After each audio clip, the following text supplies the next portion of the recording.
I wake up at 9 on Thanksgiving morning to something being wrong. Silence. The Kessler family house, our 5-bedroom monument to middle-class aspiration, is never silent on Thanksgiving. Mom should already be downstairs, the kitchen filled with the rich aroma of roasting turkey. Dad should be planted in front of the TV, volume cranked too high on the Macy's parade. Corbin and Sloane should be bickering over who gets the good bathroom first. But there's nothing, just the faint hum of the heating system clicking on. I sit up, run a hand through my tangled hair, and listen harder. No cabinets opening and closing, no water running, no footsteps on the stairs. Hello? My voice sounds strange in the stillness. When no one answers, a flicker of unease ripples through me. I grab my phone from the nightstand. No messages, no missed calls, nothing to explain the wrongness of this morning. I swing my legs over the side of the bed, suddenly wide awake. The hardwood floor feels cold against my bare feet as I pad into the hallway. Mom? Dad? I call out, louder this time. The doors to my siblings' rooms stand open, beds empty and hastily made, not slept in at all by the look of them. Downstairs, the kitchen is spotless, no turkey thawing on the counter, no ingredients lined up for stuffing or cranberry sauce, just my coffee mug from last night, sitting alone in the otherwise empty sink. I walk to the front window and pull back the curtain. The driveway is empty. All the cars are gone. My parents' sedan, Corbin's beat-up Jeep, even the 7-seater SUV I filled with gas yesterday for our planned drive to Uncle Dean's house. A ridiculous thought flashes through my mind. Maybe they ran out for cranberries or some last-minute ingredient. But the house doesn't feel like they just stepped out. It feels cold, abandoned. I grab my phone again and pull up my mother's contact. It's gone. My father's number, gone too. I scroll frantically through my contacts. Corbin, Sloane, even Rhett. All deleted. What the hell? I mutter, my heartbeat quickening. Then I remember last night, Rhett borrowing my phone. Hey sis, can I check the score real quick? My phone's dead. 19 years old and still can't remember to charge his phone. I'd handed it over without a second thought. Clever, but not clever enough. Rhett isn't the sharpest tool in the shed. He deleted the entries, but he didn't block the numbers. I still have the call history, and I know most of their numbers by heart anyway, especially Uncle Dean's. I tap it in and hit call, pacing the kitchen as it rings. Hello? His voice sounds relaxed, cheerful. Uncle Dean, it's Krista. Where is everyone? A pause. Krista? Oh, you're still home? Something in his voice makes my stomach drop. Then I hear it in the background, the rhythmic crash of waves against a shore. Somewhere distant, the faint, unmistakable plucking of a ukulele. Where are you? I ask, though I already know the answer isn't his New England colonial with the massive dining room table we were supposed to gather around today. His voice lowers. Well, your parents wanted a big surprise for their 30th anniversary. They all flew to Maui last night. I grip the counter, my knuckles turning white. All of them? They figured you were busy with work, he continues, sounding uncomfortable now. And, well, they didn't want you to worry about the expense. The expense. The expense of the vacation they're taking with money I've been pouring into this house for years. Before I can respond, I hear a voice in the background. Sloane, God, are you talking to her? I thought the plan was to just let her stay home. Uncle Dean makes a shushing sound, but it's too late. I've heard enough. Krista, I end the call. The kitchen feels colder as I stand motionless, my phone clutched in my hand. This wasn't some last-minute prank. This was planned, orchestrated. They deleted my contacts. They snuck out in the night. They left me behind deliberately. My gaze drifts to the calendar on the fridge, where I'd circled today's date and written Thanksgiving at Uncle Dean's in my neat handwriting. Next to it, the list of chores I'd completed to get ready: clean guest bathroom, gas up SUV, pick up wine. This wasn't a prank. This was deliberate, malicious financial exclusion. They wanted a luxury vacation using the money I paid for the mortgage, and they didn't want me there. I wait for tears, for the crushing weight of betrayal to bring me to my knees, but it doesn't. Instead, something strange happens. A crystalline clarity washes over me. Every moment of the last 6 years, every check I've written, every bill I've paid, every sacrifice I've made while my siblings took and took, snapped into sudden, perfect focus. I don't cry. I don't scream. I don't throw things. I just stand in the silent kitchen of a house that isn't really mine, feeling something final click into place. I am done. The phone clicks dead in my hand. Uncle Dean's voice and Sloane's careless complaint fade into silence, but their echoes remain, ricocheting through my mind like stray bullets. I sink into a chair at the empty kitchen table. My coffee mug from last night still sits in the sink, the only evidence anyone lives here at all. The house feels cavernous now, each empty room mocking me with its silence. 6 years. The number materializes in my mind with perfect clarity. 6 years of being the invisible pillar.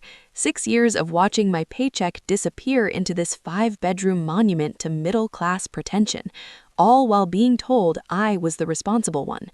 I was 20 when I moved back home after community college. Dad had just been demoted. The mortgage payments were temporarily difficult. Mom had explained, eyes wide with practiced worry, just until they got back on their feet. 6 years later, and Dad's job barely covers the car insurance and his hobbies, his fishing trips, his golf clubs, his collection of vintage model cars that sit untouched in glass cases in the basement. The total mortgage, $2,800 a month. My contribution, $2,000. Their contribution, $800. The math burns in my mind, bright and undeniable. I pull out my phone, open the calculator app, and punch in the numbers with methodical precision. $2,000 times 72 months equals $144,000. $144,000 gone, not invested, not saved, not even appreciated. Meanwhile, Corbin, 28 years old, and supposedly the entrepreneur of the family, has lived here rent-free since his $50,000 startup crashed and burned 2 years ago. $50,000 Mom and Dad had somehow found for him. And Sloane, 22, attending Riverdale Private College, her $38,000 annual tuition and sorority dues paid without question. Your sister needs to focus on her studies, Mom had explained when I asked why Sloane couldn't work part-time like I had. The responsible one, the family ATM. The numbness from the phone call begins to fade, replaced by something colder, quieter. Not anger. Anger would be too hot, too messy. This is something else, something final. I'm done. The word settles in my chest like a stone. Done. They left me, but they left me in the house I paid for, connected to the utilities I managed. They assumed I would just wait and keep paying for what? The privilege of being excluded? And if this moment feels familiar to you, stay with this story, because what happens next changes everything. The honor of funding Maui vacations I wasn't invited to. I don't throw things, I don't scream. Those reactions would give them too much power, would confirm their whispered assessments that I'm too emotional or can't take a joke. Instead, I walk to my home office, the smallest bedroom, the one with the water stain on the ceiling that no one else wanted. I pull open the bottom drawer of my filing cabinet and extract a 3-inch binder. Its weight is substantial in my hands. 6 years of receipts, 6 years of bank statements, 6 years of warranties for appliances and electronics I purchased when the old ones broke down. 6 years of evidence. I carry the binder to the kitchen table and open my laptop. But I don't book a flight to Maui. I don't compose an angry email. I don't even check social media to see if they've posted sunny photos from the beach yet. I Google local moving companies, immediate availability. Several options appear, but most are closed for the holiday weekend. One company, however, advertises a premium holiday emergency move service. Their rates are double the normal price. I dial the number. Reliable Movers, this is Troy. Hi, Troy. I need to move out of my current residence tomorrow morning. Is that possible? Troy sounds surprised, but professional. Yes, ma'am, but I should warn you, our holiday rates are… Fine, I cut in. I'll need a truck large enough for several major appliances and furniture pieces. We can handle that. 8 a.m. work for you? Perfect. I hang up and look around the kitchen. The high-end front-loading washer and dryer I bought last year after Sloan complained the old ones were gross. The 4-door smart fridge I purchased when the original one died during a heat wave. The $900 espresso machine Corbin and Sloan use every morning without ever buying a single bag of coffee. All in my name, all paid for with my money. They wanted to talk about expenses? Let's talk about expenses. I open my laptop again and search for studio apartments within a 30-minute drive of my office.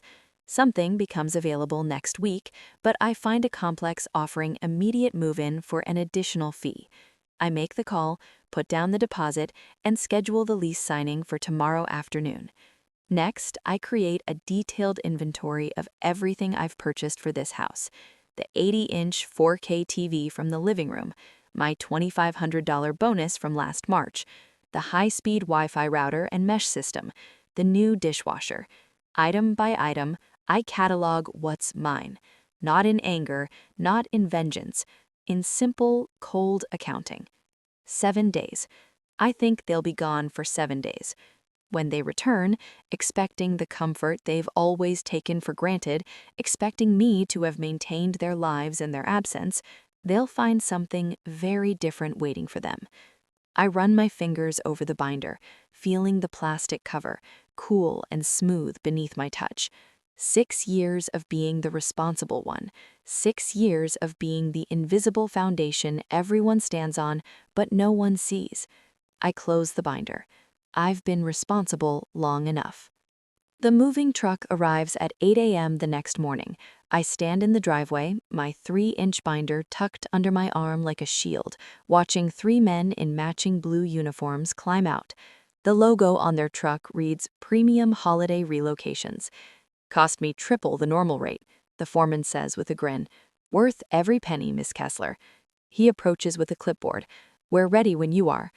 I nod, opening my binder to the tab section marked Purchases. Let's start in the living room. Inside, I point to the 80-inch 4K TV mounted on the wall. That comes down first. The foreman raises an eyebrow at the massive screen. Nice TV. My $2,500 bonus from last March, I say, tapping the receipt in my binder. The paper is crisp, preserved in a plastic sleeve. The bracket stays. It came with the house. The men work with practiced efficiency. One disconnects cables while 2 others carefully unmount the TV. In less than 10 minutes, they're wrapping it in protective blankets. I move through the house like a general, binder open, pointing out each item. This isn't an emotional rampage, it's inventory management. The washer and dryer in the laundry room, I say, leading down the hall. I bought them after Sloan complained the old ones were gross. I remember her exact words. God, Krista, these machines are from the Stone Age. Can't we get something that doesn't look like it belongs in a gas station bathroom? In the kitchen, the foreman whistles at the massive stainless steel refrigerator. 4-door smart fridge, that's gonna be tricky. It's empty, I assure him. Last night, I'd thrown out everything perishable and packed the rest in coolers now sitting in my car. And I've already disconnected the water line. They remove the refrigerator with careful precision, leaving a gaping hole in the custom cabinetry. The $900 espresso machine is next. I watch as they wrap it, remembering how Corbin and Sloan used it every morning, leaving their empty cups scattered around the house. Not once in 3 years had either of them bought coffee beans. That was always my job, like everything else. Wi-Fi router and mesh system, I say, pointing to the sleek devices. All 4 nodes throughout the house, the ones that powered Corbin's endless job searches and Sloan's Instagram empire. Room by room, the house empties of everything that's mine. The movers work quickly, professionally, asking few questions. I answer the ones they do ask with calm precision. No, that stays. Yes, that goes. Careful with that, it's fragile. By noon, the truck is half full, and the house already feels different, hollower, lighter. With each item that leaves, a weight lifts from my shoulders. The ghosts that have haunted me, expectations, obligations, guilt, fade with every empty space created. I take a break for lunch while they eat in their truck. My footsteps echo on the hardwood floors now that the area rugs, also mine, are gone. In the living room, the wall looks naked without the TV. In the kitchen, the refrigerator's absence reveals years of dust and a single magnet that had fallen behind it. A Hawaiian sunset from some previous family vacation I hadn't been invited to. This isn't destruction, I remind myself. This is reclamation. By 4 o'clock in the afternoon, they've loaded everything that's mine. I stand in the driveway, signing the paperwork as they secure the truck. Address for delivery? The foreman asks. I give him the information for my new studio apartment. The lease started yesterday, paid 3 months in advance. After they leave, I return to the house. The emptiness is jarring, but satisfying. I pull out my phone and start recording, walking from room to room, documenting the condition of the property. No damage to the walls where the TV hung, no scratches on the floors where the furniture slid out, no dents in the door frames. Evidence, just in case. In the kitchen, I open cabinets that now hold only the mismatched mugs and cheap plates my parents owned before I started upgrading the house. The pantry contains just the basics: my father's sugary cereals, my mother's diet crackers, the cheap coffee no one actually drinks. Upstairs, I enter what was my bedroom. The bed remains, but the premium mattress I bought last year is gone, leaving only the cheap box spring that came with the house. My dresser is gone. My bookshelf is gone. I sit cross-legged on the floor, open my laptop, and begin making calls. First, the power company. Yes, I need to cancel service at 1342 Oakwood Lane, I say, my voice steady. The account is under Krista Kessler. May I ask why you're canceling, Miss Kessler? The representative asks. I'm moving. Simple, truthful. I see. There will be a final reading tomorrow and service will be disconnected by 5 p.m. Is there a forwarding address for the final bill? I provide my new address, then make the same call to the water company, followed by another to cancel the internet service that powered the entire smart home system. Each call takes less than 10 minutes. Each representative is professionally indifferent to my decision. By 6 p.m., I've made all the calls. Every utility will be shut off within 48 hours, well before my family returns from their Hawaiian paradise. Night falls. The house is dark except for the single lamp I've left plugged in my room. I shower in the now empty bathroom, dry myself with the one towel I kept out of my luggage, and sleep on a blanket on the floor of my old bedroom. In the morning, I load my remaining bags into my car. I've left nothing behind that's truly mine. In the kitchen, I place my house keys on the counter. Beside them, I stack the new, unpaid utility bills I collected from the mailbox yesterday, all addressed to Mark and Brenda Kessler, all services they enjoyed without thought because I handled them. I take one last look around the empty house. 6 years of my life, $2,000 a month, $144,000. I lock the door from the inside, step out, and pull it shut behind me with a satisfying click. In my car, I check the time. 6 days until they return from Maui. 6 days until they discover what responsibility actually costs.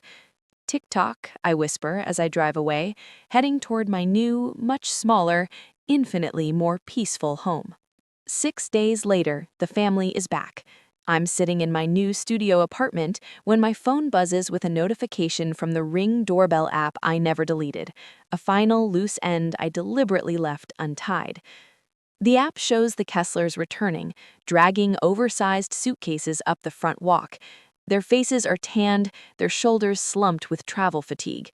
Brenda clutches a pineapple-shaped souvenir, Mark fumbles with his keys, Sloan and Corbin trail behind, still wearing matching Aloha shirts. Rhett brings up the rear, his neck ringed with a plastic lei. I take a sip of my coffee, turn the volume up, and watch. Honey, Brenda calls as Mark finally gets the door open. Don't forget the light switch is finicky.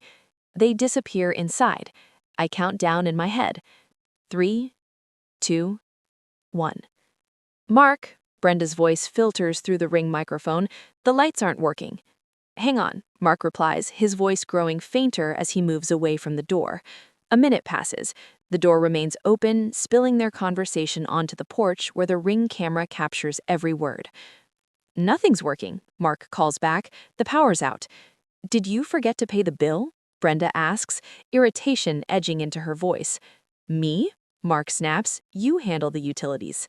I smile, imagining them standing in the dark hallway, jet-lagged and confused.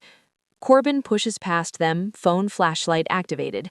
His beam sweeps across the living room, then freezes. "Dad," he says, his voice rising an octave, "where's the TV?" The flashlight jerks wildly now, illuminating empty spaces where furniture used to be. "What the hell?" Mark's heavy footsteps pound across the floor. Sloane screams from the kitchen. "The fridge is gone. Everything's gone." I watch as they spill back onto the front porch, faces pale in the fading November sunlight. Brenda's hands shake as she clutches Mark's sleeve. "She called 911. Mark fumbles his phone from his pocket, fingers trembling as he dials the dispatcher. I watch his face contort as he explains the situation, describing a robbery in progress. Corbin paces the porch, his own phone clenched tightly. His brow furrows as realization dawns. "The Ring camera," he says suddenly. "We can check the footage." Of course Corbin would think of that, the tech guy of the family, who couldn't even launch a successful startup with $50,000 of funding. I take another sip of coffee as I watch him tap at his phone, accessing the same app I'm currently using. I know the exact moment he finds the footage from 3 days ago. His face drains of color. His mouth falls open. She took everything," he stammers. The others crowd around his phone. I can picture the video playing on the screen, me with a clipboard directing the movers as they carefully load the 80-inch TV, the smart fridge, the washer and dryer, the espresso machine. All documented, all organized, all mine. "Krista did this," Brenda whispers, her voice breaking on my name. "But why would she do—" "Because she's crazy," Sloane cuts in. "I told you she was getting weird." Mark takes the phone from Corbin, watching the footage with narrowing eyes. When he looks up, his face is rigid with fury. "She can't do this," he growls. "This is our house." I set my phone down on the coffee table of my new apartment and walk to the window. Outside, the November sunset paints the sky in shades of orange and purple. My studio is small, but the light is beautiful, clean, mine. My phone starts buzzing again, not the Ring app this time, but actual calls, one after another, the same numbers repeating, no contact names attached. I glance at the screen. 52 missed calls in 10 minutes. Then the texts start pouring in from my mother's number. "Krista, call me. Where are you? The house was robbed." I place the phone face down on the table and make myself a fresh cup of coffee. The buzzing continues, persistent as a trapped wasp, as I move around my small kitchen. I take my time, measure the grounds precisely, wait for the water to reach the perfect temperature. When I return to the window with my steaming cup, a police car is pulling up in front of my building. Behind it, my father's sedan screeches to a halt, double parked in his haste. They pile out, Mark, Brenda, Corbin, Sloane, and Rhett, a gesticulating mass of righteous indignation, following the 2 officers inside. My intercom buzzes 3 minutes later. "Miss Kessler," the front desk attendant says professionally neutral. "There are police officers here asking to speak to you. They say your family is with them." I take a long, slow breath, savoring the moment. 6 years of paying for a house that was never mine. 6 years of being the invisible pillar, the responsible one, the family ATM. 6 years of swallowing my resentment as they took and took and took. The moment has arrived. The trap I set has sprung perfectly. "Ma'am, the police are here," the attendant prompts when I don't immediately respond. "With your family." I set my coffee cup down and cross to my desk. My hand comes to rest on the 3-inch binder filled with receipts, warranties, and bank statements. 6 years of meticulous documentation. 6 years of evidence. "Tell the police only they can come in," I reply. I pick up the binder, feeling its reassuring weight in my hands. I don't rush, This moment belongs to me. The knock comes at exactly 4:17 p.m. Two sharp raps, official and unyielding. I've been expecting this since the building manager called. Ma'am, your family downstairs is claiming you've stolen their television and appliances. The officer's voice is neutral, professional. He's young, maybe 30, with close cropped hair and a name tag reading Officer Brennan. His partner, older, with salt and pepper hair, stands slightly behind him, watching my face for a reaction. I don't give him one. Please come in, I say, stepping back from my apartment door. I have coffee. The studio is small, but immaculate. My 80-inch TV dominates one wall. The espresso machine gleams on the counter. Everything I took, everything that was mine, fits perfectly in this space. I've been waiting for this moment for 9 days. Black or cream? I ask, pouring from the carafe. Black, thank you, Officer Brennan says, his eyes scanning the apartment. I hand him the mug, then reach for my 3-inch binder, already waiting on the counter. The weight of it is reassuring in my hands. 6 years of meticulous documentation, 6 years of receipts, bank statements, and warranties, all organized by date, item, and payment method. This should clarify things, I say, handing him the binder. The lead officer takes it, balancing his coffee in one hand. He flips it open, his expression unchanging as he turns the plastic-protected pages. He pauses at the invoice for the television, the 80-inch 4K. Yes, I reply, purchased with my year-end bonus, $2,500 plus tax. He nods, flipping more pages. His finger traces down a highlighted bank statement, then stops at a warranty card with my name printed clearly on it. He finds the bill of sale for the fridge, pauses at the washer and dryer documentation, raises an eyebrow at the espresso machine receipt. The older officer leans in, murmuring something I can't hear. Officer Brennan nods, then closes the binder. Everything appears to be in your name, Miss Kessler, he says, handing it back. His eyes meet mine, and I see something shift there, a reassessment.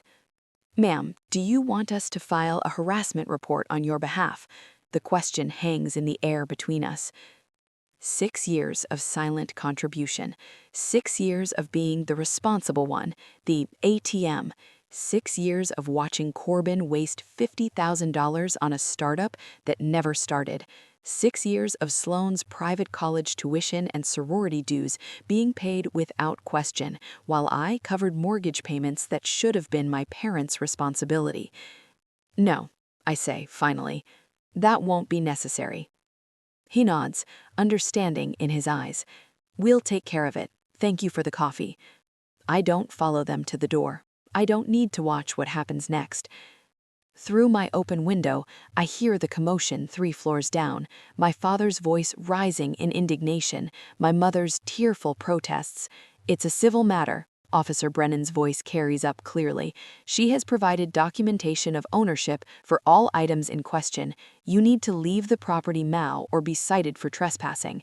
Silence follows, then the slam of car doors. I close my window.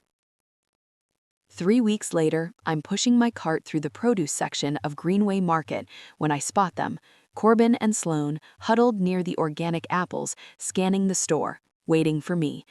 I consider abandoning my half-filled cart, but something hardened inside me weeks ago hasn't softened.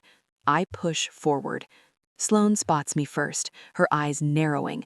At 22, she looks older suddenly, the privilege and certainty drained from her face. This isn't funny, Krista, she hisses as I reach for a bag of Honeycrisps. I place the apples in my cart, moving past her without responding. Corbin steps into my path. His usually perfect hair is uncombed, his designer shirt wrinkled. Just turn the internet back on, his desperation edging his voice. I look at my 28-year-old brother, really look at him, the failed entrepreneur, the eternal student, the perpetual child. You're 28, Corbin, I say, the words falling like stones between us. Get your own Wi-Fi. I push my cart past them, their protests fading behind me. The weight of the binder isn't in my hands anymore, but I feel lighter all the same.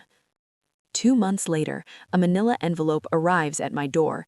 Inside is a summons to small claims court. They're suing me for $5,000 in emotional damages and stolen property.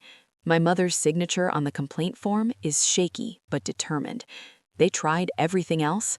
This is their last stand. The courtroom is smaller than I expected, with worn wooden benches and fluorescent lights buzzing overhead. My parents sit across the aisle, not looking at me. Corbin and Sloan aren't here.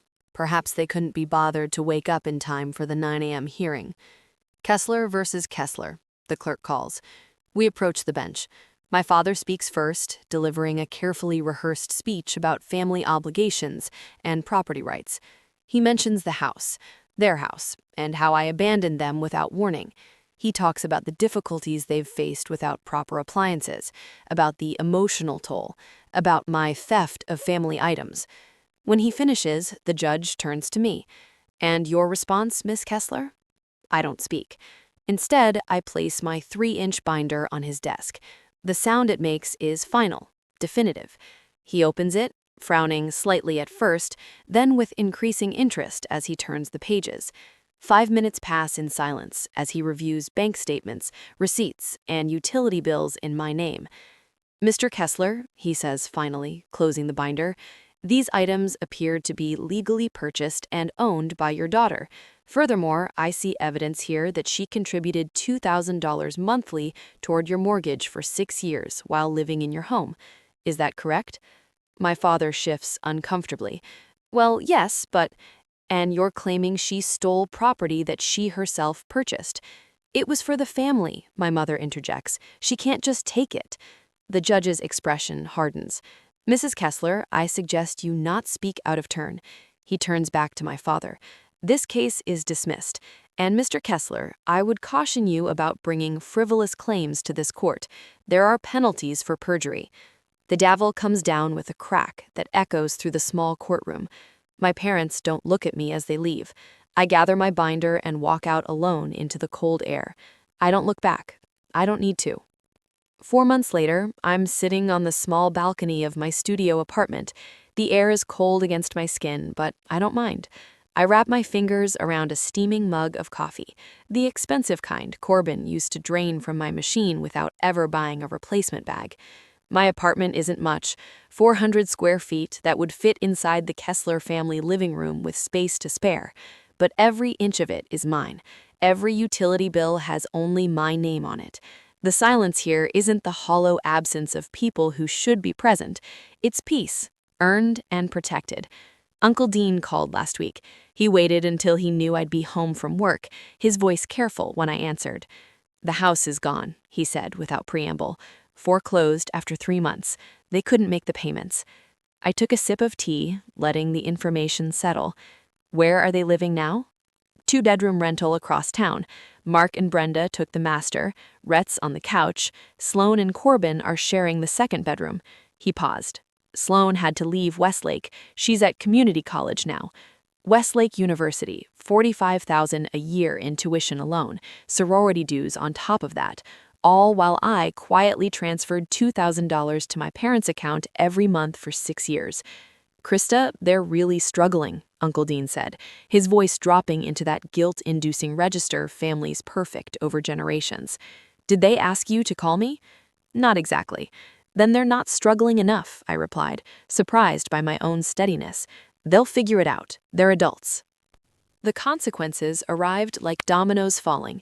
The 2-bedroom apartment, Sloan's transfer, my father having to find an actual full-time job for the first time in 15 years, my mother selling her jewelry on Facebook Marketplace. Reality, crashing down on people who thought they could fly forever on someone else's wings. I take another sip of coffee, watching the sun climb higher. My phone buzzes with a notification. LinkedIn. I tap the screen. Corbin Kessler has sent you a message. I open it with mild curiosity. Hey sis, hope you're doing well. Listen, I've got an interview at Meridian Tech next week. Any chance you could be a reference? You know how reliable I am when I put my mind to something. I stare at the message, my finger hovering over the screen. 28 years old and still convinced the world owes him a cushioned landing. I click Ignore, then block his profile for good measure. 4 months ago, I woke up in a cold, silent house, abandoned by the people who should have been there. I remember standing in that kitchen, the moment everything crystallized, the soft click of realization, like a lock turning. Now I sit in my own space, smaller but infinitely more honest. My bills are reasonable because I only pay for what I need. My shelves hold books I actually read. My refrigerator contains food only I eat. People ask if I ever feel guilty. Former coworkers who heard through the grapevine, the few friends who know the whole story. They want to know if I wonder whether I went too far, if I think about my family struggling in their cramped apartment while I sit here with my expensive coffee maker and my quiet mornings. I take a final sip, letting the rich flavor linger on my tongue. No, I don't. For the first time in my life, the silence is actually mine.